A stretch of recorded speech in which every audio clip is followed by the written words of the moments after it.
আসসালামু আলাইকুম, সবাইকে ঈদ মোবারক। সবাই কেমন আছেন? আশা করি খুবই ভালো আছেন। সকাল সকাল ঘুম থেকে উঠে ঈদের সেমাই খাওয়ার পর আমার মেয়েকে রেডি করে দিলাম। ও এই যে পুরো ফুল রেডি হচ্ছে আস্তে আস্তে। দেখেন কিভাবে ডং করে দেখাচ্ছে। যাই হোক, ও এখন পুরো রেডি। ওর আফুর জন্য অপেক্ষা করতেছে। ওরা দুজন একসাথে ঈদে যাবে, তার জন্য অপেক্ষা করতেছে। এই যে দুইটা পুতুল চলে আসছে। এটা হচ্ছে যে দুইটা রাজপুত্র।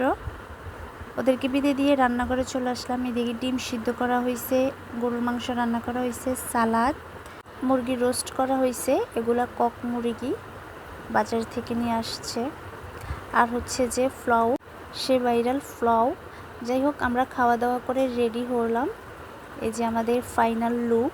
রেডি হওয়ার পর আমরা সব জারেলা মিলে এখানে একটু দুষ্টামি করলাম। করার পরে এখন বাসায় চলে যাচ্ছি। যাওয়ার পরে ড্রেস চেঞ্জ করে একটু নিজের গাছের পাড়ানো আম খেলাম। সবারই কেমন কাটছে আর কে কোথায় ঘুরতে গেছেন আমাকে কমেন্ট করবেন। আমাদের চাঁদপুরের এদিকে তো অনেক সুন্দর সুন্দর জায়গা আছে যাওয়ার মতো। আমাদের চাঁদপুরের এইদিকে যে আপু ভাইয়ারা যাওয়ার জন্য জায়গা খুঁজতেছেন আমাকে বলবেন, আমি আপনাদেরকে বলে দিব। সবাই ভালো থাকবেন, সুস্থ থাকবেন। আর আমার ভিডিওতে একটা কমেন্ট, লাইক, শেয়ার করবেন। আল্লাহ হাফেজ।